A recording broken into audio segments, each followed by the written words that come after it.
Salut, c'est Shamanic Whale et aujourd'hui on se retrouve pour un podcast sur le destin. Ouais, comme ça, direct. On n'a pas le temps, ce podcast va durer des plombes, donc voilà, allez vous faire un petit café, un petit thé, un petit ce que vous voulez. Ça va prendre longtemps. Non, mais je vous pose le contexte déjà de base. Qu'est-ce que j'avais envie de vous dire? Oui, si vous n'avez pas encore écouté le podcast sur le karma, je vous invite très fortement à aller l'écouter, dans le sens où ça vous permettra de comprendre certaines choses. Évidemment, je vais revenir dessus dans ce podcast-là, mais c'est quand même important de comprendre ces choses-là pour réussir à comprendre le reste. Dans le podcast sur le karma, je vous expliquais que voilà, il y a certaines choses qu'on vient travailler dans notre incarnation parce que on doit réparer un karma des vies précédentes. Et le destin en fait partie. Dans ce podcast-là, du coup, j'ai envie de vous parler du destin, de la destinée. Est-ce qu'on est forcément obligé d'accomplir quelque chose ou est-ce qu'on a le choix? Est-ce que finalement, il y a un libre arbitre? C'est ça la question. Et je ne sais pas si ma réponse va vous plaire. Parce que, malgré tout, même si je pense qu'il y a un fond de possibilités, il y a quand même un gros fond de tu n'as pas le choix et tu es là pour exécuter certaines choses et comprendre certaines choses. Alors évidemment, on va venir expliquer tout ça au fur et à mesure de ce podcast, mais ça pose déjà le contexte. Je vous donne évidemment ma vérité, hein. Vous pouvez ne pas avoir la même, ce que j'entends et comprends totalement, hein, évidemment, mais il y a certaines choses quand même, au fur et à mesure des années, que j'arrive à déceler, que j'arrive à comprendre, et aussi en canalisant, d'avoir reçu pas mal d'infos là-dessus, je me dis que voilà, c'est quand même... il y a des choses pertinentes, on va dire. On peut pas se mentir là-dessus. Il y a quand même des choses qui sont pertinentes. Il y a des choses qui viennent quand même réveiller, voilà, un questionnement et soulever tout un tas de questions qui peuvent rester sans réponse. Mais je vais essayer de faire le plus concis et explicatif possible. Alors évidemment, si je revenais sur le podcast du karma, c'est tout simplement parce que ce qui va faire votre destin dans cette vie-là va être influencé par le karma des vies passées. Donc il va être influencé par un karma qui vous appartient à vous et qui appartient à votre âme, uniquement à votre âme. Mais il va être aussi influencé par un karma transgénérationnel que vous vous tapez d'incarnation en incarnation, possiblement.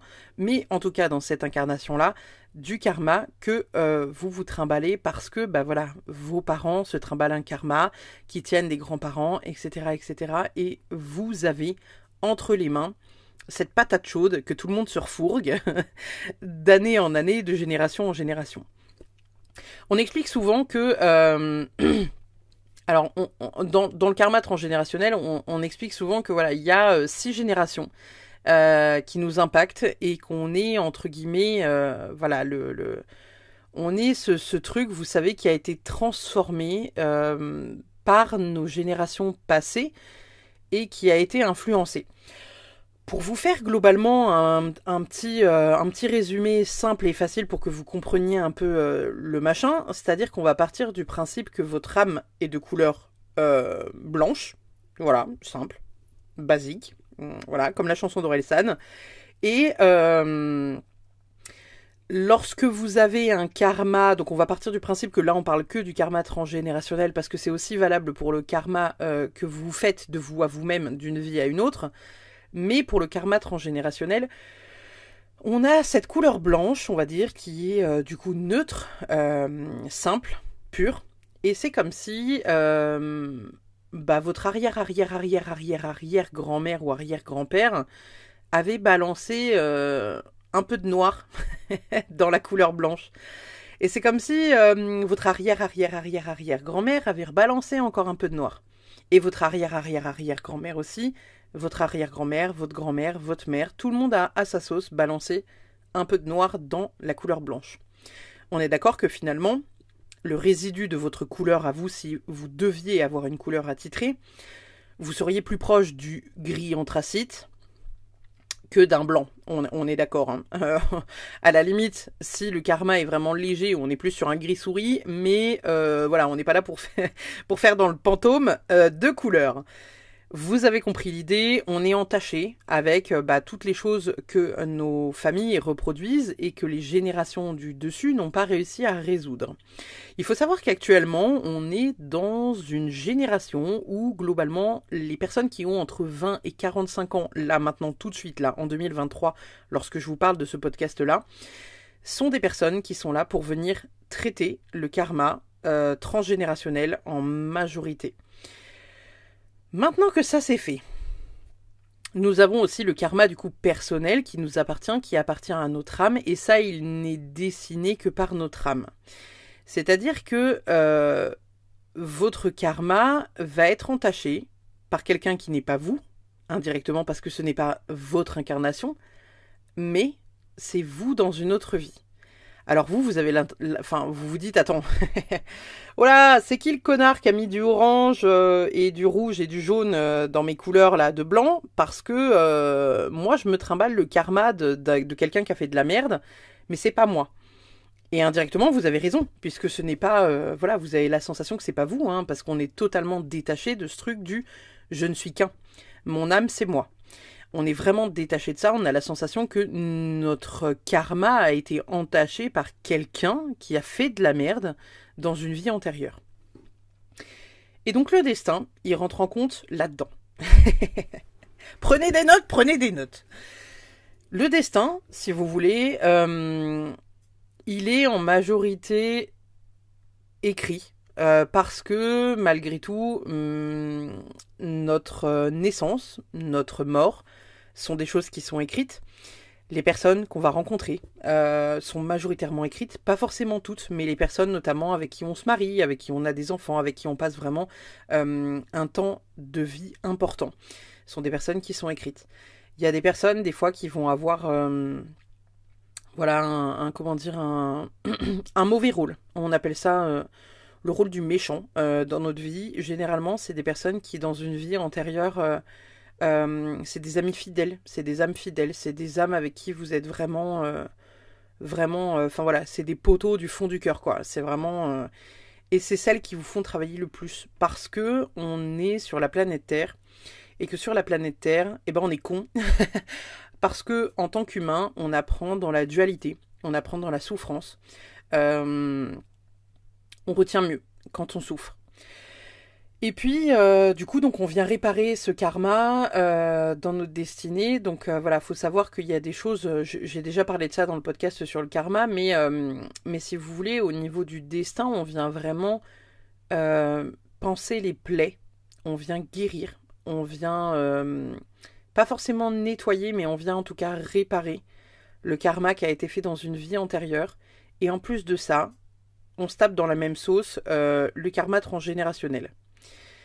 Donc pour le coup, la mission est quand même un peu, on va pas se mentir, elle est un peu corsée, parce que t'as pas la moitié d'un, tu vois, c'est pas la moitié d'un cul de poney à traiter, hein. C'est vraiment, faut en découdre avec la vie, quoi. On n'a pas le temps, Et puis, parmi ces choses-là, en fait, il y a des choses donc on va venir réparer parce que ça fait partie des choses que notre âme doit aussi guérir. C'est-à-dire que dans une vie antérieure, vous avez peut-être brisé des ménages, vous avez peut-être tué des gens, vous avez peut-être abandonné vos enfants, vous avez peut-être, fait des choses qui n'étaient pas très jojo, que vous avez considéré comme pas jojo, ou au contraire que vous avez considéré comme jojo, parce que des fois on va faire des trucs, qui n'est pas jojo, mais qui sur le papier fait joli. Mais qui en même temps, au niveau du karma, ça vient s'ajouter comme un cheveu sur la soupe qui n'est pas forcément super plaisant. Au niveau du destin, on parle souvent du fait que il y a des choses qui nous sont destinées et c'est comme ça. On doit accomplir ce chemin-là, on doit passer par ces étapes-là. Moi, je suis convaincue que c'est un peu deux salles, deux ambiances. Dans le sens où il y a ce truc, comme je vous disais, avec le karma qu'on doit venir, entre guillemets, guérir et nettoyer, hein, que ce soit sur notre transgénérationnel ou sur nous-mêmes.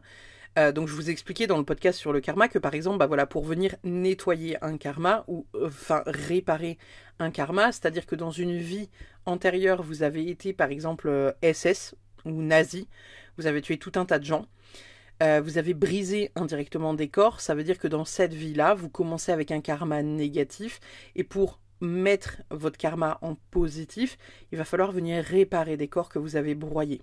Donc généralement, ces personnes-là vont s'orienter vers des études de médecine, pas forcément de thérapeute holistique, mais vraiment de médecine pure et dure, hein, où on vient toucher des corps, où on vient réparer des corps.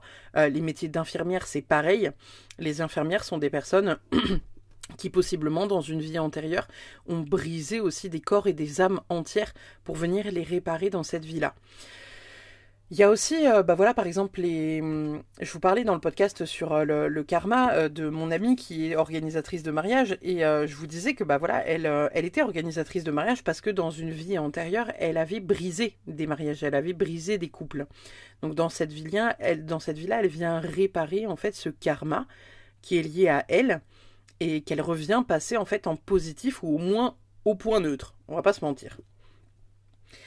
Une fois que ça c'est compris et intégré, il y a plusieurs croyances autour de ça, sur le libre arbitre, sur la possibilité qu'on a de réellement changer le destin. Je suis convaincue qu'il y a des choses qu'on ne peut pas changer. Comme par exemple, comme je vous disais, la date de notre arrivée, entre guillemets, de notre incarnation, et la date de départ, pas qu'on peut plus ou moins choisir, et pas qu'on peut pas plus ou moins choisir, parce qu'il y a des gens qui sont convaincus que quand on se suicide, par exemple, on met fin à notre incarnation, mais qu'en fait, on a décidé de ne pas aller au bout de notre incarnation. Et il y a des personnes qui sont convaincues que c'est toi qui choisis d'arrêter l'expérience humaine, et par conséquent, du coup, ta vie au passage, et que ce n'est pas forcément quelque chose qui est destiné. Ça ne fait peut-être pas partie du destin pour certaines personnes. Alors que pour d'autres, ça fait partie du destin. Si tu te suicides, c'est que voilà, ça faisait partie de ton âme et ça faisait partie aussi de tout ça. Alors vous allez me dire, mais ça, comment on arrive à savoir qu'est-ce qui est indirectement destiné et qu'est-ce qui ne l'est pas? Il faut savoir qu'avant l'incarnation, on a ce qu'on appelle les contrats. Alors, je vais mettre des mots simples quand même, parce que sinon ça va partir à volo et vous allez rien comprendre. Mais en gros, il y a ce qu'on appelle des contrats. Donc c'est des contrats que vous faites avec d'autres âmes. C'est des contrats que vous faites avec vos anges et vos guides pour dire, ok, dans cette vie-là, je souhaite mettre ça en place, je souhaite apprendre ça, pour que ça se mette en place et pour que j'apprenne ça, il faut qu'il m'arrive ça dans ma vie. Évidemment, comme je vous disais, la terre, la dualité, la souffrance, un plaisir, on adore. Forcément, c'est pas des étapes qui vont être agréables, forcément ça risque d'être traumatisant parfois. Sachez que, quoi qu'il arrive, on ne vous fera subir jamais aucune épreuve dont vous êtes incapable de vous relever. Ça, c'est la condition. C'est vraiment une règle d'or là-haut. On va pas, ils sont pas là pour vous mettre 8 pieds sous terre en fait. Hein. Ils savent, les âmes qui sont. Alors, quand je dis ça avec des pincettes, mais vous comprenez le principe. Hein. Je suis pas en train de dire ouais, lui un tel il est badass, lui il est pas.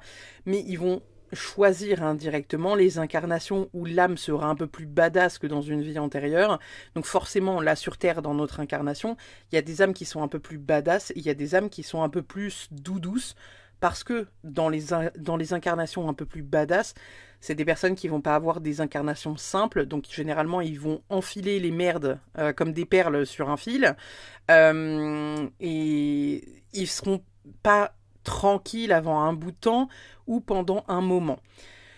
A contrario, les âmes qui sont là vraiment pour plus être dans la douceur et apprendre vraiment dans la douceur et un apprentissage vraiment tout doudou, parce qu'on sait que voilà, sinon ils vont être traumatisés, ils vont avoir des incarnations plus douces avec des chocs moins importants et des blessures moins importantes et moins, on va dire, violentes à régler.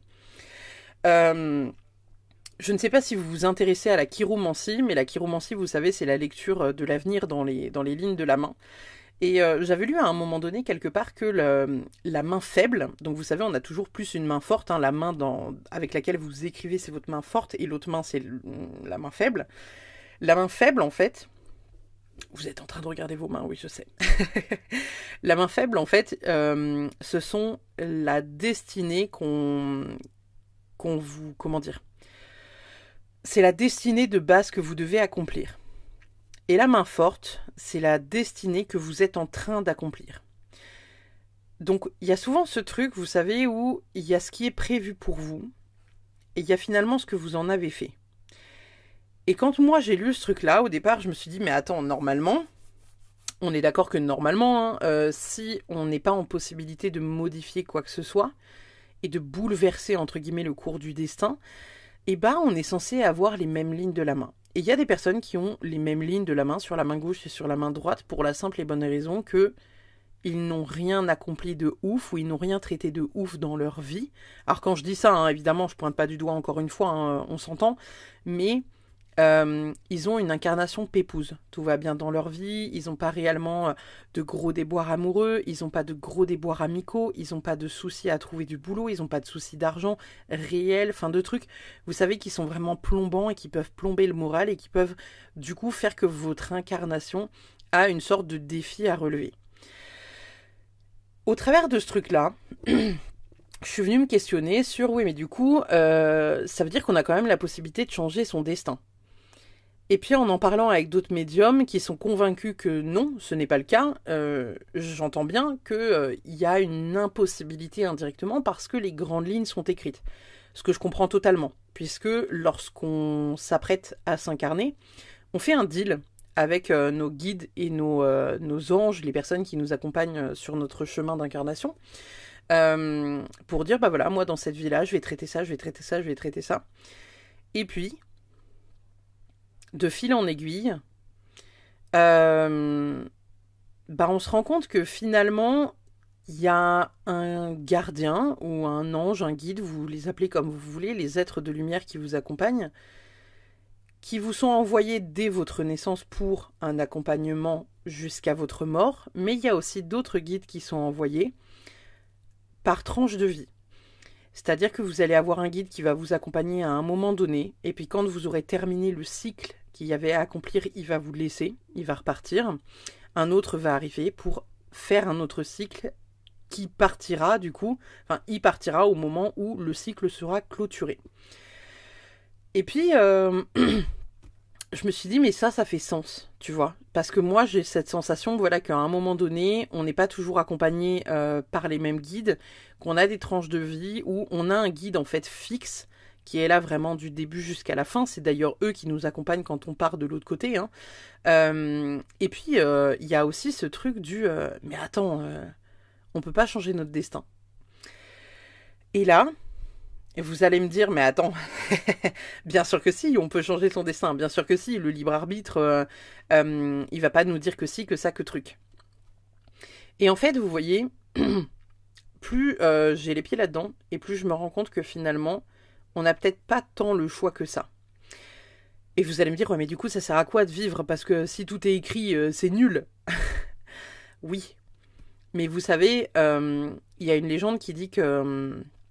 vous savez, la trace qu'on a au-dessus de la bouche, juste entre le nez et la bouche, là, l'espèce de petite vaguelette qu'on a au-dessus de la lèvre, il y a une légende qui dit que ce sont les anges qui sont venus nous bénir dans le ventre de nos mères, en venant apposer leurs doigts sur notre bouche, pour qu'on ne se souvienne pas du schéma d'incarnation avec lequel, et les anges avec qui on a signé ce fameux contrat avant notre incarnation, et que par conséquent, on ne se souvient pas de ce qu'on est venu accomplir. Alors évidemment, vous allez pouvoir aller chercher certaines réponses dans des vies antérieures. Ce sera plus ou moins parlant, parce que forcément, c'est compliqué, c'est pas toujours... c'est pas toujours la voie facile. Pareil pour les annales akashiques, hein, le fait de d'aller les consulter, d'aller voir un peu qu'est-ce que je fous là. C'est pareil, c'est un truc... comment dire, il y a plein de personnes qui peuvent ne pas y croire parce que ça reste de l'astral. Suffit que tu sois pas très connecté et tu peux te dire que c'est juste ton imagination qui t'invente une vie en fait. Cependant, il y a tout un tas de petites choses où je me dis quand même, il y a des choses qui sont écrites. Il y a vraiment des choses qui sont écrites. Et par exemple, des fois, dans la cartomancie, on voit les grandes lignes des choses, parce que ce sont des choses que la personne doit vivre, parce qu'elle doit comprendre quelque chose dans l'instant, au travers de cette expérience. Et là, vous vous dites, mais attends, quoi? Mais c'est super dur. Ouais, c'est super dur. C'est super dur de comprendre que dans cette vie-là, vous n'aurez peut-être pas d'enfant, parce que dans une vie antérieure, vous avez cru bien faire. que d'avorter tout un tas de femmes parce qu'elles avaient été violées, en vous disant que voilà, vous ne laisserez pas voilà, ces femmes avoir un enfant qui a la tête de la personne qui lui a fait du mal et qui l'a violée et dont, enfin, qui a donné la naissance de cet enfant, parce que vous avez pensé faire le bien en aidant ces femmes et finalement, vous avez tué des gens en fait, hein, tout simplement. Donc au niveau du karma, il y aura un karma négatif qui sera inscrit parce qu'il faudra venir réparer aussi ce karma-là. Et indirectement, peut-être que vous n'arriverez pas à avoir d'enfants dans cette incarnation parce qu'il y a ce côté finalement qui est la justice divine, quoi. Et il y a des choses où on se dit putain, mais ça fait mal en fait. Ça fait mal de se dire que parce que Roger de la vie antérieure a pris une décision, nous dans notre vie on la paye. Et il y a deux types de karma différents. Il y a ce que j'appelle l'instant karma. Donc vous savez, c'est le karma instantané, c'est-à-dire que tu fais de la merde, tu reçois de la merde.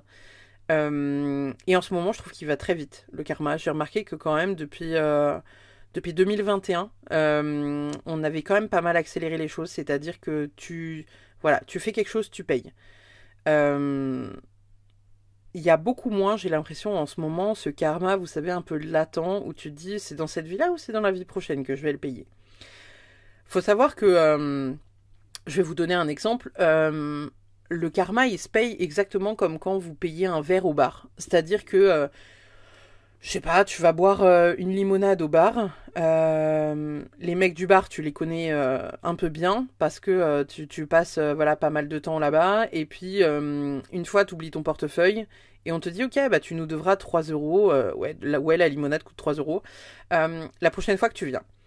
Et tu vas dire, ok, soit tu as la possibilité de venir régler la dette de 3 euros la prochaine fois que tu viens. Mais on est d'accord que le barman ne va pas vous laisser consommer 15, 20, 30 verres, à moins que vous soyez son meilleur pote et que vous buviez à l'œil, sans payer la note. On est d'accord. Donc il y a cette idée à un moment donné de devoir régler cette dette-là.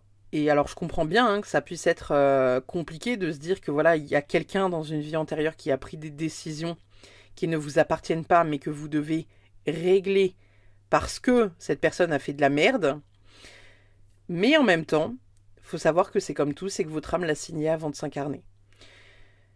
Alors, vous allez me dire, mais attends, il y a des mecs qui ont des destins, enfin, c'est plus des destins, c'est waouh. Hitler.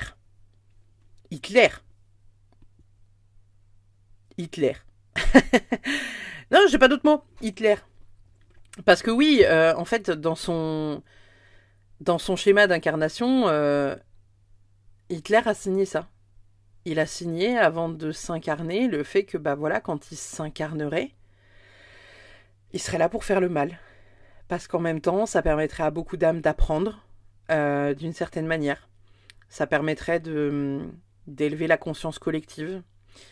Ça permettrait tout un tas de choses. Alors oui, c'est sûr, hein, là, quand on voit le truc de loin, avec le recul qu'on a, on se dit genre, non mais, ce mec n'a rien créé de bien. Qu'est-ce que tu veux qu'il crée à part du karma négatif à tous ceux qui étaient dans ses rangs? Et c'est pas faux. Mais il y a quelque chose à en comprendre. Il était là pour faire expérimenter quelque chose à des milliers de personnes. Faut savoir que quand je vous disais tout à l'heure que bah voilà, quand on se suicide, on a le côté destin. Parce que pour certaines personnes, quand on se suicide, c'est parce que dans une vie antérieure, on a pris la vie de quelqu'un. Et il faut savoir aussi que dans quelques croyances, lorsque vous vous suicidez, parce que c'est votre destin, vous payez en fait doublement le karma. Je vais essayer de vous expliquer ça de manière à ce que vous compreniez, mais en gros, lorsque on va dire dans votre vie numéro 1, vous prenez la vie de quelqu'un, dans votre incarnation numéro 2, vous allez payer le fait d'avoir pris la vie de quelqu'un en vous suicidant.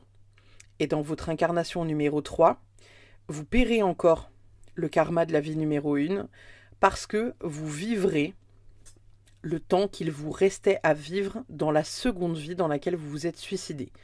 Donc si vous vous butez à 50 ans alors que vous deviez vivre théoriquement jusqu'à 80, eh ben, même si ça fait partie de votre destinée, vous vivrez ce temps entre les deux. Donc 30 ans. Vous mourrez à 30 ans. Pas forcément d'un suicide, parce que pour le coup, ça aura été déjà accompli, mais vous mourrez à 30 ans. Donc en fait, lorsqu'on tue quelqu'un, parce que c'est la plus grosse des erreurs qu'on puisse faire avec toutes les... Alors, il faut savoir que d'un point de vue en fait karmique, la plus grosse erreur, c'est d'ôter la vie. Ça, voilà, ça l'est dit. Il suffit juste de lire, entre guillemets, ce qui est écrit même dans la Bible, le Coran, la Torah, etc. Dans tous les livres voilà, d'église, il y a ce truc du « tu ne tueras point ». On est d'accord. Mais le karma qui amène aussi la souffrance, la douleur, la traîtrise, etc., que vous portiez ou que vous subissez, c'est aussi un karma que vous payez des vies antérieures. Puisque à partir du moment où dans cette vie-là, vous subissez indirectement le viol, c'est que vous l'avez fait subir dans une vie antérieure. À partir du moment où vous subissez les agressions, on va dire, raciales, parce que voilà, par exemple, on va dire que, je sais pas, dans une vie, vous êtes un blanc raciste des Noirs, qu'à chaque fois que vous allez voir une personne noire, vous allez la pointer du doigt en disant « Ah ouais, toi t'es comme ça, nanana, rempli de clichés, etc., bien dégueulasse comme on aime là », et ben ça, figurez-vous que ça, le karma se charge de ça. Parce que le karma, dans une vie future, il vous fera naître avec la peau noire, et il vous fera subir ce que vous avez fait subir à ces personnes-là. Le karma, il se répare parce que vous êtes là pour le réparer, parce qu'en même temps, vous l'avez engendré. C'est pour ça qu'il faut essayer, dans sa destinée, d'être le plus droit et le plus juste possible, et d'être vraiment dans l'ouverture du cœur et dans l'acceptation du pardon et de pardonner, d'essayer d'ouvrir le cœur, d'essayer de comprendre l'humanité, même dans ce qu'il y a de plus terrible dans l'humanité. Au travers de ça, on a le karma transgénérationnel qui rattrape le bordel. Vous l'aurez compris, il y a quand même au niveau karmique pas mal de choses à gérer, puisqu'on a ces deux karmas qui se chevauchent en permanence. On doit résoudre les deux. Des fois, les deux se retrouvent. Hein. On a vraiment ce truc où il y a cette... il y a une espèce d'unité en fait qui se passe entre les deux, parce que vous pouvez venir résoudre un karma négatif qui est à la fois un karma transgénérationnel, et puis vous voyez par la suite. Alors évidemment, on va s'intéresser à la question du est-ce que il est possible de venir modifier son karma? Est-ce qu'on peut modifier son destin aussi indirectement? Est-ce qu'on peut faire quelque chose pour ça, ou est-ce qu'on est juste obligé de subir? Et il y a un truc là, c'est un peu ce que je vous disais tout à l'heure par rapport à la chiromancie, vous savez, hein, de la main gauche, enfin la main gauche, moi je dis ça parce que je suis droitière, mais la main faible avec le motif de base de ton incarnation, et puis la main forte avec finalement ce que tu en fais. Au fur et à mesure du questionnement, je me dis quand même qu'il y a des choses sur lesquelles on doit avoir du libre arbitre. Dans le sens où je pense que les grandes lignes sont écrites, tout simplement parce que on pourrait pas avoir 250 000 guides et 250 000 anges qui sont disponibles pour toute la population en fonction de la décision qu'ils ont prise. Donc à mon avis, les grands axes sont inscrits et on peut pas venir les modifier. Parce que c'est des choses qu'il faut vivre, parce que c'est des choses qu'il faut guérir, qu'il faut traiter, qu'il faut comprendre dans cette incarnation-là. Parfois, c'est des choses qui sont compliquées à vivre et qu'on ne comprend pas pourquoi on les vit. Parce que, par exemple, si vous avez fait du mal, par exemple, dans une vie antérieure qui nécessite une peine d'emprisonnement, et que vous ne faites pas la peine d'emprisonnement, et ben indirectement, vous ferez la peine d'emprisonnement dans cette incarnation ou dans la future incarnation, même si vous êtes innocent. Et lorsqu'on fait de la prison, qu'on est innocent, bah, on comprend pas ce qu'on fout là, on comprend pas pourquoi on a été incarcéré, on comprend pas qu'est-ce qui nous arrive, pourquoi nous, etc. Et puis en fait, ça fait partie des trucs, vous voyez, qui sont liés au libre arbitre, c'est qu'on se dit, mais attends, comment je peux venir guérir quelque chose si finalement on ne me laisse pas la possibilité d'essayer. Et c'est là que rentre en compte le transgénérationnel, et c'est là que je laisse une chance au fait que on a un libre arbitre qui est quand même présent sur certaines choses. Et pour moi, je vais vous l'expliquer, alors avec un truc, mais vous allez me dire, putain Pauline, tu pars loin dans tes explications, mais en même temps, vous allez comprendre, c'est que faut vraiment voir le truc comme une quête. Genre vraiment. Voyez ça comme une quête. Vous savez les quêtes qu'on fait dans les jeux vidéo là? Les quêtes où tu débutes ton aventure, t'es un barbare ou un elfe, ou tu prends ce que tu veux. Et en même temps, il faut que tu ailles faire le donjon numéro 32. Sauf qu'on te dit que pour faire le donjon numéro 32, il faut déjà avoir fait le 31, puis le 30, puis le 29.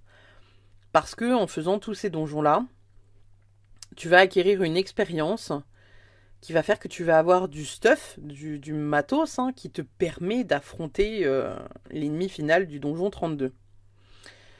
Autrement dit, il y a des étapes par lesquelles tu seras obligé de passer pour pouvoir atteindre ce niveau-là. Et il faut savoir que, comme je vous disais aussi au début de ce podcast, la vie ne vous envoie jamais quelque chose que vous n'êtes pas en mesure de résoudre. On vous envoie jamais une épreuve en fait que vous ne pourrez pas surmonter. Donc il faut vraiment voir ça comme ça. C'est-à-dire que pour moi, il y a cette capacité de pousser le truc à son max et d'aller vraiment vers un accomplissement avec un choix plus ou moins possible de votre destinée, à la seule condition de réussir à accepter les épreuves que vous avez vécues.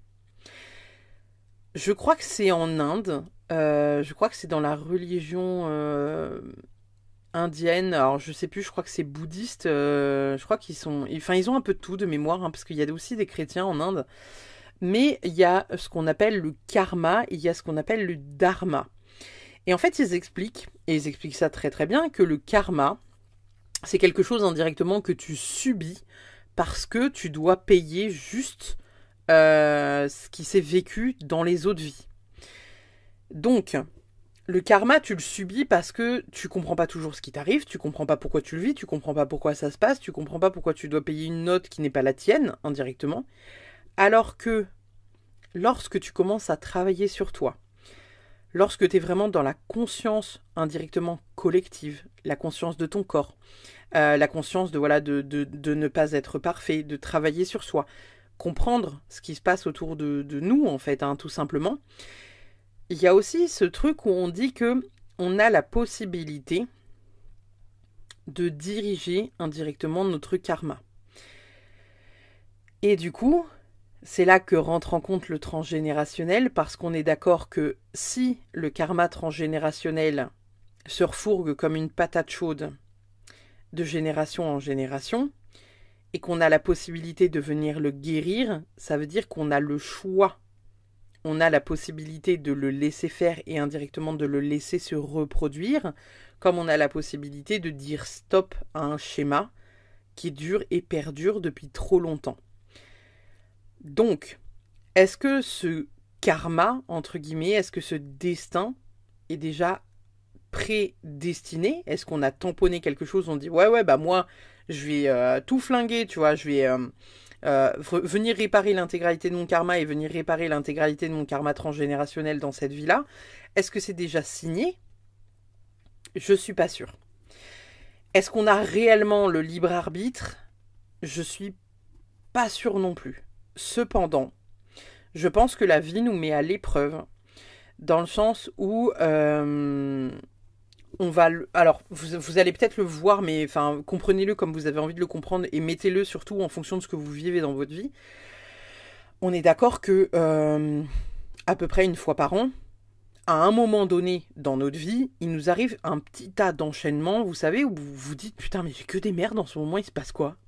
Vous voyez ce que je veux dire? Ce truc où tu te dis, putain, mais c'est la sauce là, vraiment, genre, j'enchaîne les trucs, vraiment, à un moment donné, stop, je suis fatigué, les gars. Et il y a deux possibilités de le vivre. C'est-à-dire que soit on rechigne, on râle, on subit, ou alors on a la possibilité de se dire, ok, c'est qu'une mauvaise passe, là si je vis ça, c'est peut-être que j'ai ça à comprendre, etc., etc. Exactement comme avec les problèmes de bagnole. Croyez-le ou pas, mais là, vous verrez, hein, je vous donne l'info, et vous verrez les prochaines fois que vous aurez des problèmes avec votre voiture, lorsque vos roues sont à plat, lorsque votre batterie est à plat, qui est-ce qui est à plat? Qui est le conducteur de la voiture? Réfléchissez-y. Réfléchissez-y vraiment parce que quand on met les mots dessus, vous allez voir que généralement quand vous avez ces problèmes-là de bagnole, c'est parce que vous-même, vous êtes au bout du Rolls en fait. Hein. Donc il y a toujours une explication au pourquoi du comment. On n'a pas forcément toujours la donnée qui fait que, parce que parfois il nous arrive des trucs dans la vie qu'on comprend des années après, mais il y a d'autres trucs qu'on peut vivre, qu'on peut choisir de manière détachée de vivre dans l'instant, ou qu'on peut choisir justement de venir râler un peu plus sur ce qui nous arrive, etc.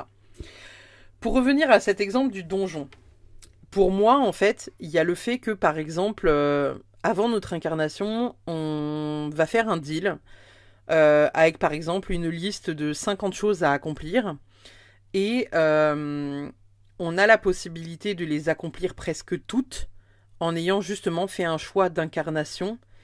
Enfin, pas forcément un choix d'incarnation, parce que c'est plus au fait de venir s'éveiller et venir conscientiser certaines choses. J'entends par là que vous avez très probablement déjà entendu ce terme. Vous savez, les moldus, quand on parle des moldus, on parle des personnes qui sont absolument pas dans la spiritualité, qui ont absolument pas un pied dans le développement personnel, etc. Alors, c'est un peu péjoratif. Je suis désolée s'il y a des moldus qui écoutent ce podcast. On vous aime, hein, mais vous êtes un peu cons. Allez, taquet gratuit. Mais voilà. Vous comprenez, vous allez comprendre pourquoi je dis ça. Je dis vraiment ça de manière, rigolote. Mais c'est pas, c'est pas pointé du doigt, il n'y a pas de jugement vraiment, hein, sincèrement. Mais il y a cette idée que pour beaucoup de personnes dans la spiritualité, les personnes qui ne travaillent pas sur elles, qui ne comprennent rien, qui sont dans un métro boulot dodo et qui ne veulent pas, entre guillemets, s'éveiller à la spiritualité, il y a ce fait de subir. Parce que comme dans un jeu vidéo, si vous êtes, entre guillemets, dans un jeu vidéo et vous voyez, il y a des petites grottes, vous voyez, il y a un petit renard qui passe, il y a des papillons, bah vous allez faire quoi? Vous allez vous promener, vous allez aller pêcher, vous allez aller, tu vas faire quelques quêtes secondaires en vous disant, oh bah voilà, c'est toujours de l'expérience acquise, hein. Mais en même temps, pour finir le jeu, il va falloir faire la quête principale. Et la quête principale, tu vas pouvoir éventuellement mettre un pied dedans lors de la première quête, mettre un pied dedans parce que le jeu va tout faire pour t'y amener. Et c'est un peu comme dans la vie en fait. Hein.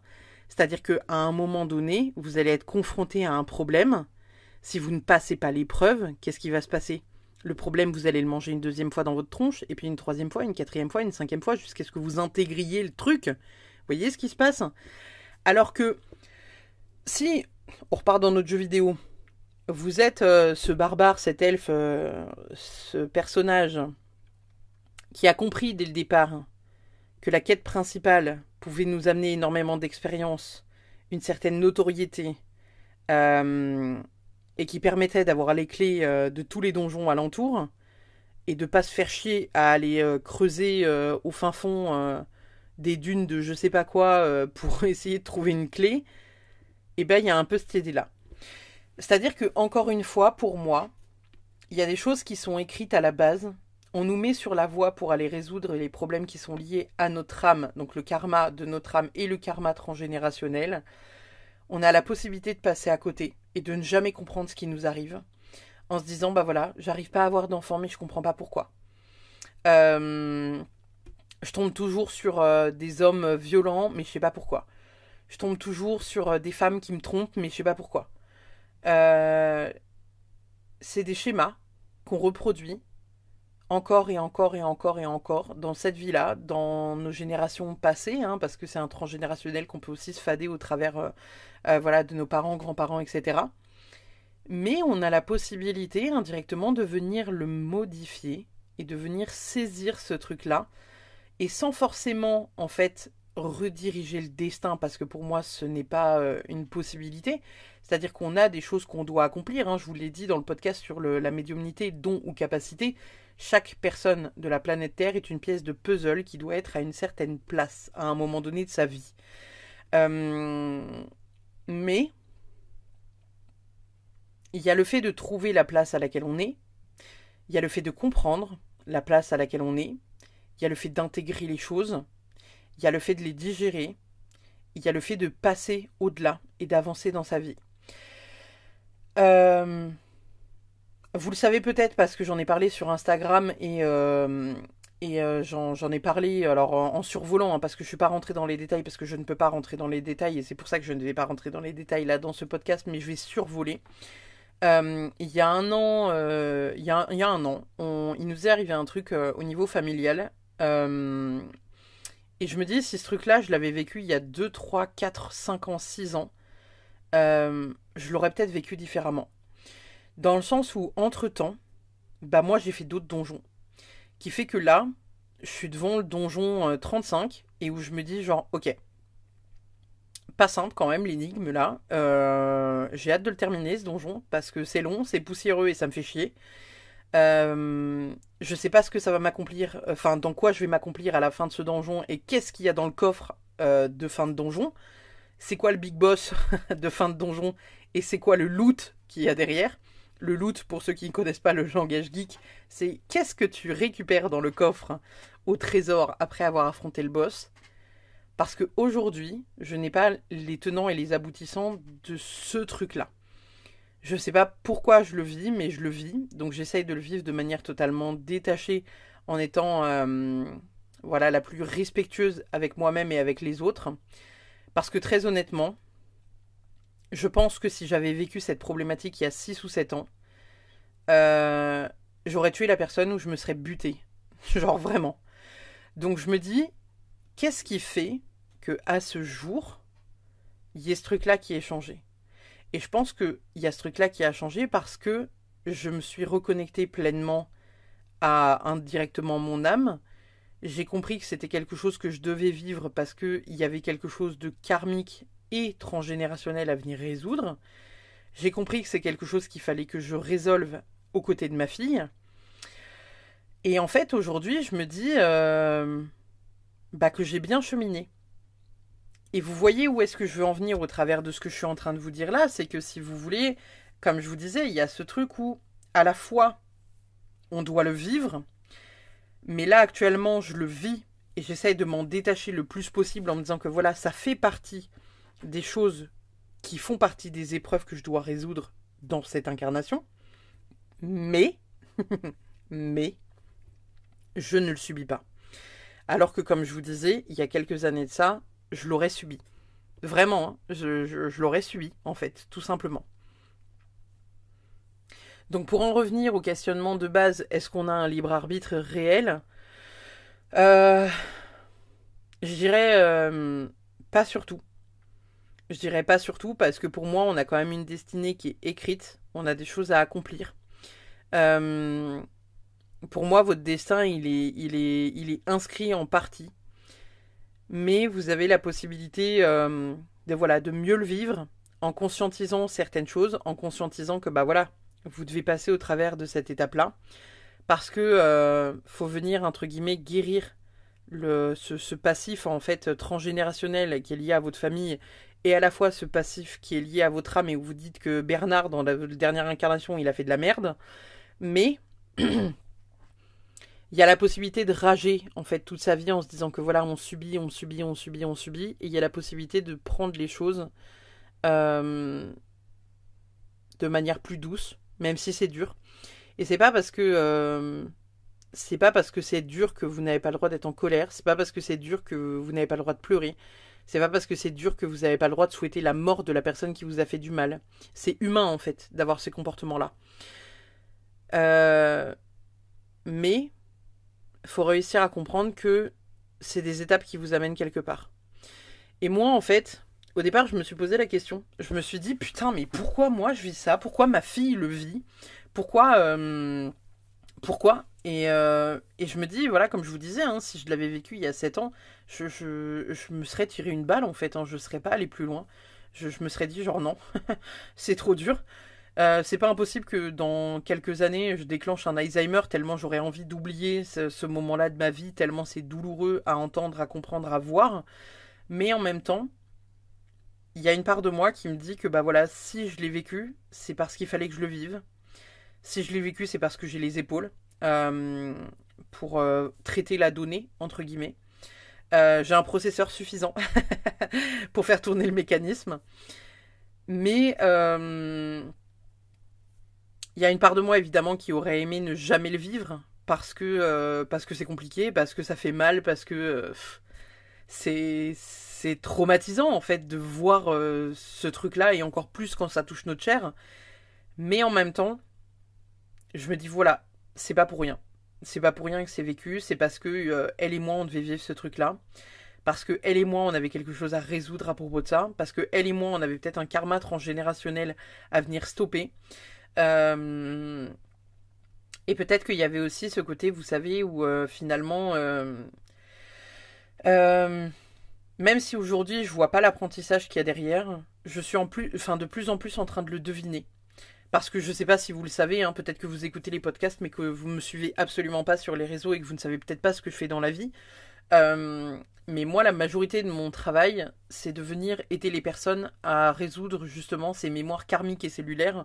Donc je viens vous apporter des clés par rapport à des blocages au niveau de votre âme que vous avez déjà rencontrés dans des vies antérieures et que vous rencontrez aussi dans cette vie-là, de manière différente évidemment, parce que selon voilà l'incarnation que vous avez vécue et l'époque à laquelle vous l'avez vécue, les moyens sont différemment déployés.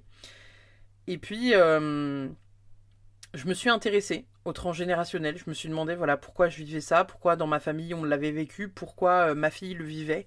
C'est qu'indirectement en fait au niveau du noyau général, sa couleur n'était plus blanche. Elle avait été entachée par la mienne de famille et par celle du côté de son père, qui faisait qu'elle vivait cet événement-là. Et, euh, et moi mon but, ça va être de ramener de la couleur blanche en fait sur ma teinte et sur la teinte de ma fille pour venir guérir tout ça, pour venir, entre guillemets, faire peau neuve. Alors, on fait jamais peau neuve pleinement et complètement, mais on réduit la dette indirectement. Et il y a vraiment le fait de réussir à comprendre tout ça, et je pense qu'aujourd'hui, si j'ai vécu tout ça dans ma vie, c'est parce que je dois faire des accompagnements qui sont liés au transgénérationnel, parce que je fais déjà, on va dire, du bon travail. Je me jette pas des fleurs comme ça, mais euh, je pense en tout cas faire un travail quand même très cool sur les mémoires cellulaires et karmiques. Et je dis ça de manière humble, hein, je dis pas ça en mode oui, excusez-moi, poussez-vous. Mais du coup, je pense que indirectement, on m'a mis aussi ça entre les pattes pour me dire que voilà, je devais ajouter ça comme corde à mon arc pour venir vous aider aussi à travailler sur des blessures karmiques et cellulaires qui sont liées au transgénérationnel. Ça fait un peu barbare tous ces mots, mais voilà. Faut savoir que il y a une partie du destin du coup qui est écrite. Enfin, qui est écrit, pardon. Qui est écrite. Qui est écrit. Et pour moi, il y a une partie qui ne l'est pas forcément.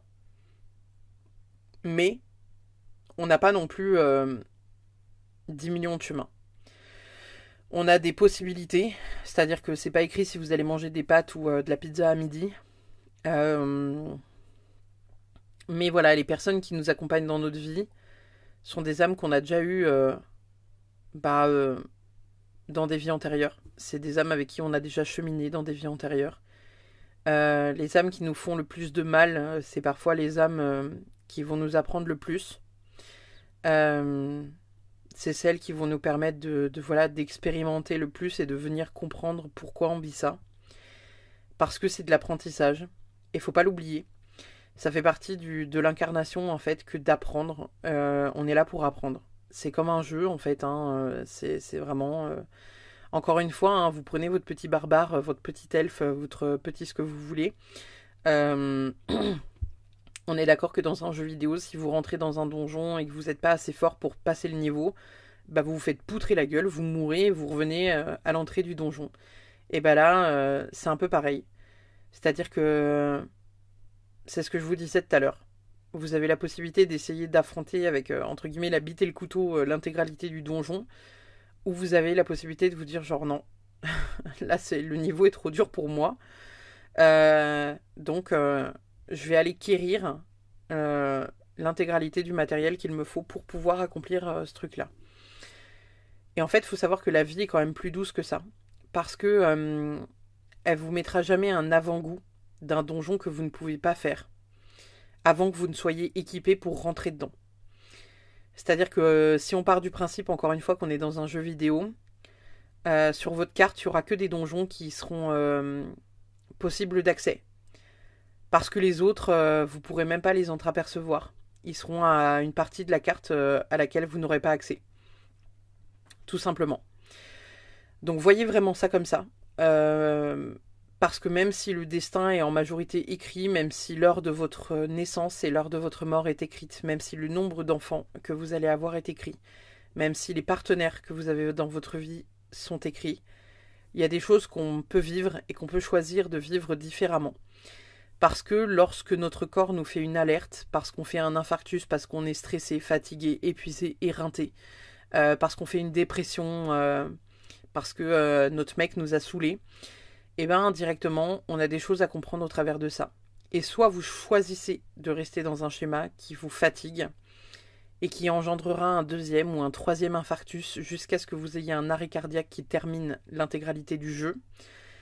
Vous avez la possibilité de venir vous questionner sur pourquoi vous avez vécu ça, pourquoi, qu'est-ce qui a fait que, et de venir changer le process qui vous a fait souffrir. Et c'est ça qui est aussi cool dans l'incarnation, c'est que malgré tout, à partir du moment où on comprend que voilà, si on le vit, c'est parce qu'on en a les épaules, sans se la péter et dire ouais, je suis un chevalier badass, excusez-moi, poussez-vous, moi je vis des trucs de ouf et pas vous. Parce que franchement, on va pas se mentir, on aimerait bien que ce soit un peu plus doux et délicat parfois. Et il y a quand même cette idée de venir, voilà, s'apporter aussi de la douceur en se disant que on a appris quelque chose qu'on a appliqué dans notre vie, qui a fait que il y a des choses avec lesquelles on est détaché. Et je parle de ça pour tout, c'est-à-dire que vous allez peut-être vivre des dépendances affectives et puis vous rendre compte que finalement vous n'avez pas besoin de l'autre, vous avez juste envie qu'il soit là. Vous avez peut-être des choses qui sont compliquées dans votre vie, mais en la regardant de l'extérieur, et une fois que les événements sont passés, vous savez qu'il y a eu le temps voilà, d'infuser et de faire entre guillemets le deuil, et ben il y a aussi ce truc où vous êtes fier de vous, d'avoir accompli ces choses-là, d'avoir compris ce qu'il y avait à comprendre, d'avoir vraiment voilà, travaillé sur tout ça en fait, hein, tout simplement. Et c'est important de pouvoir vous le dire. C'est important de pouvoir vous dire que même si vous n'avez pas forcément le choix de tout changer, il y a des choses que vous pouvez mettre en place qui vous permettent juste de mieux vivre les périodes compliquées et les cycles compliqués à clôturer. On parle souvent du fait de forcer le destin. Alors je vous le recommande pas. Parce que il y a des choses qui sont entre guillemets écrites et c'est comme ça. Il y a d'autres choses que vous allez engendrer et c'est aussi comme ça. Il y a des choses que vous allez pouvoir choisir de ne pas engendrer. Et en fait, je pense que la vie est faite de ça. La vie est vraiment là pour nous tester et pour voir dans quel piège on tombe et dans quel piège on ne tombe pas. Parce que je vais vous donner par exemple un schéma très grave, hein, mais vous allez comprendre et que, enfin voilà, je prends cet exemple-là pour cette raison-là. C'est que, admettons, je sais pas, vous connaissez ou vous êtes quelqu'un qui avait subi l'inceste par un de vos parents. On est d'accord que peut-être qu'à un moment donné, ça va réveiller chez vous une sorte de pulsion que vous ne comprendrez peut-être pas.